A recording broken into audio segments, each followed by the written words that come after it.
बोलो यीशु मसीह की जय। मैं प्रोफेट सुमनदीप और आपका स्वागत है बिशप अमरदीप मिनिस्ट्री में। प्रभु आपको ब्लेस करो और आप आशीष तो प्रभु यीशु मसीह के नाम से। आज के दिन परमेश्वर ने हमें दिखाया, इसलिए प्रभु को धन्यवाद दूँ। और आज हमारे पास एक बहुत ही अच्छा जो टॉपिक है जो परमेश्वर ने हमें दिया है कि परमेश्वर आपके संग हैं। और हम परमेश्वर के 4 वचन हम पढ़ेंगे और हम उन वचन में समझेंगे कि परमेश्वर हमसे क्या कह रहे हैं। पहला वचन अगर हम पढ़ें, भजन संहिता 121, भजन संहिता 121। आप इन वचनों को लिख भी सकते हैं और आप बाद में भी पढ़ सकते हैं।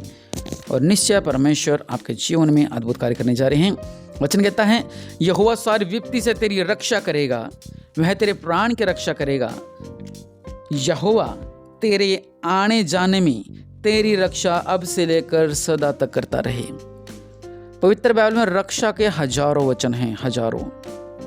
लेकिन यहाँ पर हमें परमेश्वर जो वचन कह रहा है कि यहोवा सारी विपत्ति से, ये नहीं है भी 1 विपत्ति, 2 विपत्ति, 3 विपत्ति, 4 विपत्ति, ऐसा नहीं, बल्कि हर एक विपत्ति से, हालेलुया, हर एक विपत्ति से परमेश्वर आपकी रक्षा कर रहे हैं। वह तेरे प्राण की रक्षा कर रहे हैं। कई बार क्या होता है कि विपत्ति और प्राण में बहुत फर्क है।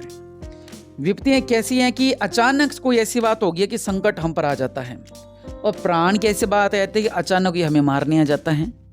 मान लो कोई दुर्घटना हो गई है, कोई एक्सीडेंट हो गया है, कोई लड़ाई झगड़ा हो गया है, कोई आपसी में विवाद हो गया है, तो गोलियां चल जाती हैं। आपने देखा होगा पता नहीं क्या से क्या हो गया, और कुछ लोग बच्चे ऊपर से गिर जाते हैं। मैं भी 40 फुट की ऊंचाई से मैं भी गिरा था, लेकिन परमेश्वर ने मेरे प्राण को बचाया।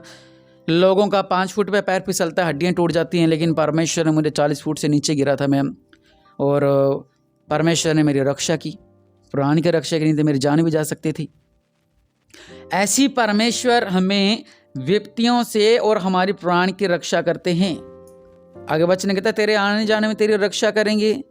1 दिन के लिए नहीं, 2 दिन के लिए नहीं, 3 दिन के लिए नहीं, बल्कि यहोवा तेरे आने जाने में तेरी रक्षा आज से लेकर हमेशा तक करता रहेगा। आपने देखा होगा कि अचानक आप बाइक चला रहे हो, कार चला रहे हो, कोई पशु आगे आ जाता है, कोई कुत्ता आगे आ गया, कोई खड्डे में आ गया, अचानक से कार आगे आ गई, अचानक से किसी ने ब्रेक लगा दिया आपके आगे, तो हम कहते हैं ऐसा मेरे साथ होने वाला था और मैं कट मार के मैं निकाल के ले गया। तो ऐसा कुछ नहीं है, कटवट, ये परमेश्वर ही हैं जो हमारी रक्षा करते हैं। क्योंकि हम सोचते भी, देखा मैंने बहुत अच्छे से ड्राइविंग की है, मैंने बहुत अच्छे से कार चलाई थी, मैंने बहुत अच्छे से बस चलाई थी। परमेश्वर ने, वो परमेश्वर हैं जो उस समय आपकी रक्षा करते हैं। आपके कट मारने से आपकी जान नहीं बची है, बल्कि परमेश्वर ने आपकी रक्षा की है। क्योंकि ये प्रभु का वचन है, तेरी आने जाने में तेरी रक्षा अब से लेकर सदा तक करता रहूँगा। हालेलुया। और निश्चय परमेश्वर आपको रक्षा करें। और अगला में एक वचन पढ़ें। अगर हम वचन पढ़ते हैं कि इफिसियों में लिखा हुआ है 6:11 में, अगर हम वचन पढ़ें इफिसियों 6:11 में, तो यहाँ पर वचन कहता है कि परमेश्वर के सारे हथियार बांध लो कि तुम शैतान की युक्तियों के सामने खड़े रह सको। सारे हथियार पहन लो।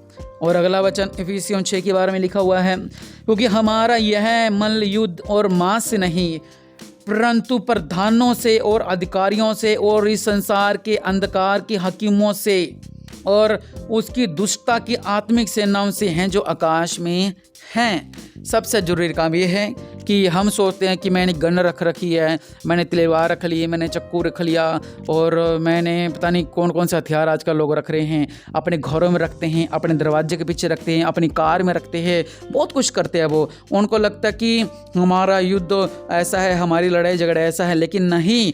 पवित्र बाइबल कह रही है आपका जो युद्ध है वो अंधकार की सेनाओं के साथ है, उनके प्रधानों के साथ है, क्योंकि वही हुक्म देते हैं, वही शैतान हुक्म देते हैं, इनके घर में लड़ाई झगड़ा कराओ, इनकी दुश्मनी को बढ़ावा दो, इनके घर में नशा लाओ, इनके घर में चोरी करवा, इनके मन में डाले चोरी करें, इसके मन में डाले कत्ल करें, इसके मन में डाल। तो ये शैतान ही हमारे जीवनों में ये सारी बातें लाता है। वचन कहता है भी हमारे हथियार जो हैं परमेश्वर के हथियार, इनको बांध लो। जो आप गेट पे हथियार रखते हैं वो नहीं, जो आप अपने पास हथियार रखते वो नहीं, परमेश्वर के हथियार हैं पवित्र बाइबल होगी, प्रार्थनाएं होगी हैं, वचन होगी हैं। ये हैं परमेश्वर के हथियार जिनकी वजह से आप सुरक्षित रह सकते हो। नहीं तो शैतान गर्जने वाले सिंह की तरह इस ताक में रहता है कि कब आपको फाड़ खाए। हालेलुया।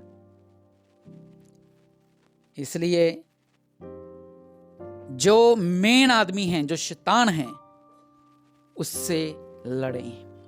लास्ट वचन रोमियो 16:17, जैसे मैंने इस वचन को पहले भी पढ़ा था कि अब हे भाइयों मैं तुमसे विनती करता हूं, जो लोग उस शिक्षा के विपरीत और जो तुमने पाई है फूट डालते हैं, ठोकर खिलाते हैं, उनसे दूर रहो, क्योंकि वो चिकनी चुपड़ी बातें कर। इस पर मैंने एक अलग से पॉइंट बना रखा है, टॉपिक है मेरा, मैंने डाल दिया होगा या मैं डालूंगा, आप चेक कर सकते हैं मेरे ही चैनल पर, प्रॉफिट सुमन मिनिस्ट्री पर। तो इसलिए आप ये जो 4 वचन हैं इन पर अमल करें, परमेश्वर आपके बंद दरवाजे खोलेंगे और आप आशीष होंगे। प्रभु यीशु मसीह के नाम से मैं आपके लिए प्रार्थना करता हूँ। मेरे पिता परमेश्वर प्रभु जी, जो ये वचन इन्होंने सुने हैं, शैतान इस वचन को चुराने ना पाए, अंधकार से आज़ादी मिले, चमत्कार इनके जीवन में होने पाए, सुरक्षित रहें, आपका अनुग्रह इन पर रहे, आपकी कृपा इन पर रहे। मेरे पिता परमेश्वर प्रभु, इनके जीवनों में अद्भुत कार्य कर। मेरे पिता परमेश्वर प्रभु जी, आप अनुग्रहकारी परमेश्वर हैं, आपका बड़ा अनुग्रह है इनको पर होने पाए मेरे पिता परमेश्वर प्रभु जी।